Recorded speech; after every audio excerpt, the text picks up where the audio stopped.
Hello, hello, and welcome to episode number 21 of Travels Around My Bedroom. So today I am taking you to the very sexy country of Argentina. So I don't know if you know this or if you've noticed around your travels, but every single country has a different energy to it.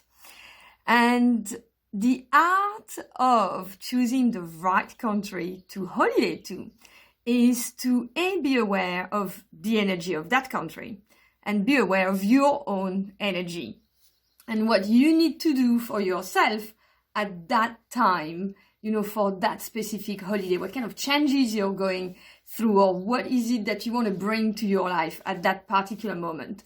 So I went to Argentina for two reasons.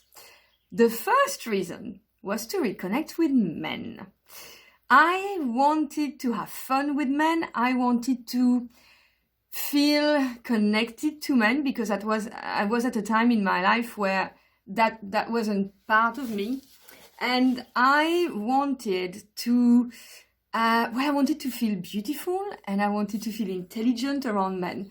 And I really wanted to work on this ability to create beautiful, deep, and instant connections with men. That was part of my healing process. And it requires, it's an art to be able to connect with people. It's an art that I learned. Bear with me a second. The door is open and is making some noise. Sorry. I'm coming back.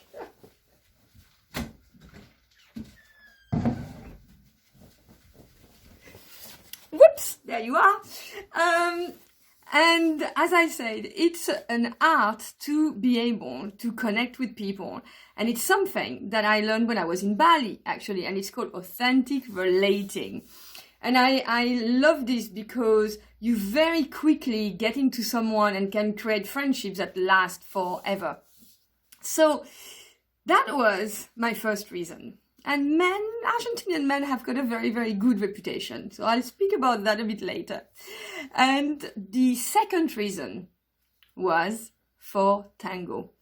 I love tango. I always dreamed of learning tango properly in Argentina. So my object of today is in here. And it is this beautiful pair of tango shoes. So it was the first time that I got to see, or that I kind of really indulge in the dream of learning how to properly dance tango. And it was beautiful because I was there at the time of the International Tango Festival, which I didn't know, yes? So call that synchronicity, but it was there. So I took a few tango lessons, and there were a couple of things that I knew about tango. The first thing is that tango is sexy and makes you feel like you're on top of the world as a woman when you can see them dancing on the in Strictly Come Dancing. I think you call it Dance with the Stars if you're in the States, but it's my favorite dance.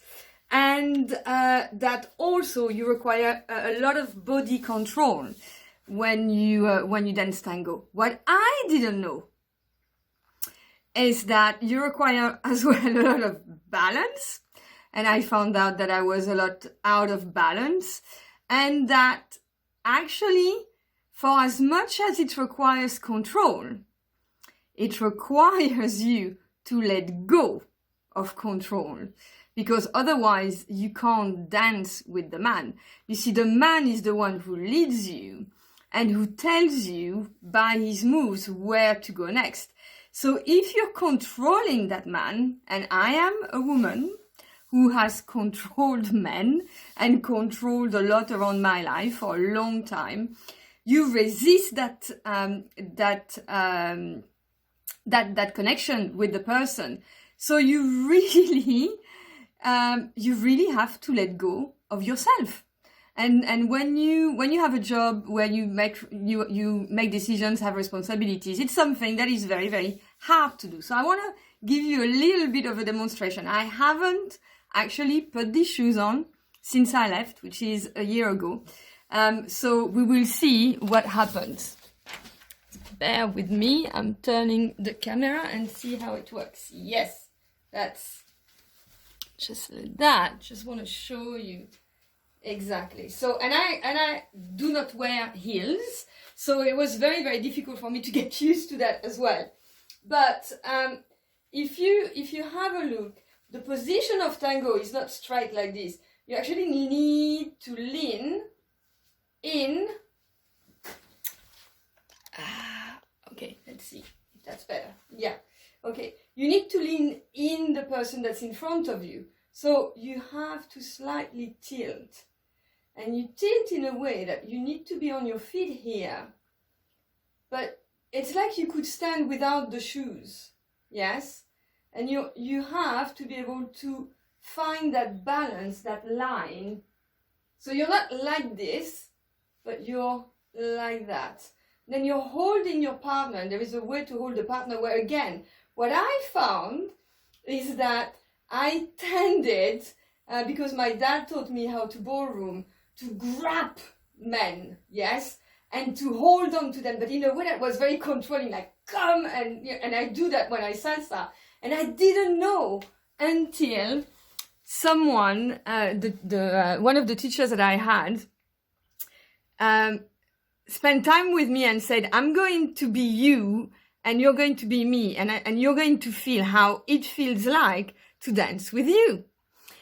And I was, oh my God, I was so, how can I say, flabbergasted, and also I felt so bad, and I thought, oh my God, this is what it is for a man to dance with me. I'm like, here you are, and I'm not letting go of you. And it's really, you don't have the space to dance with that person. So let me go back to there. So that was a really fantastic lesson that I learned. Yes, how you can unconsciously control other people just because you might be looking for safety. Yes, or actually for connection, but it's not the right way to connect. So you then, when you're there, and we do a lot of exercises of tilting over and really being balanced and comfortable with that, because you can't lean into your partner. You can't expect the man to actually be there and hold you. You have to hold yourself.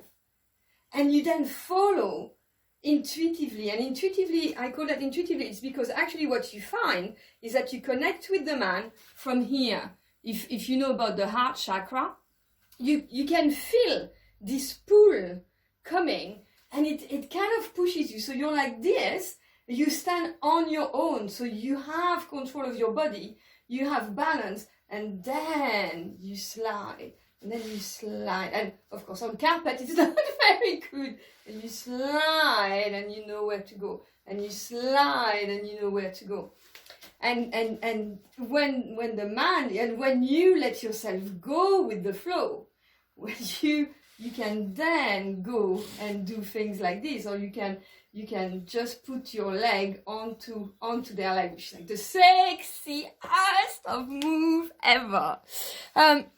So I think a lot of us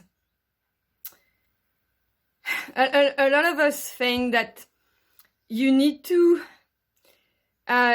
hold on to things in order to control them, but in fact, it's when you let go of that control that you are able to open up and to, what I say, ride the wave, and then create a beautiful connection with someone and dance away and create beautiful movements together. We always speak about this person is very controlling, or that person is not controlling, especially when you are in a couple. And what happens is that we don't take the time to dance together. We don't take the time to speak with each other and to ask different questions and to see where those questions are leading us. We go into analysis, you know, especially when we meet a potential partner. We're like, oh, I need to ask you all these questions to find out about what you are and what you do, instead of just finding out where things where things take you. Yes. So, I'm aware of the time. You see, I love dancing. So when I start talking about dancing, I forget everything else. But so what does it have to do, this thing, as I was saying, about connecting with men and chatting with them and having fun with them, and tango? Well, it's that thing about just dancing with people and having fun and not thinking about who is controlling whom, because it's got nothing to do with that. It's got things about holding yourself for who you are, and letting the other person hold you in that conversation, and do that with each other. And that's the beauty of that's when you create deep and instant connections. So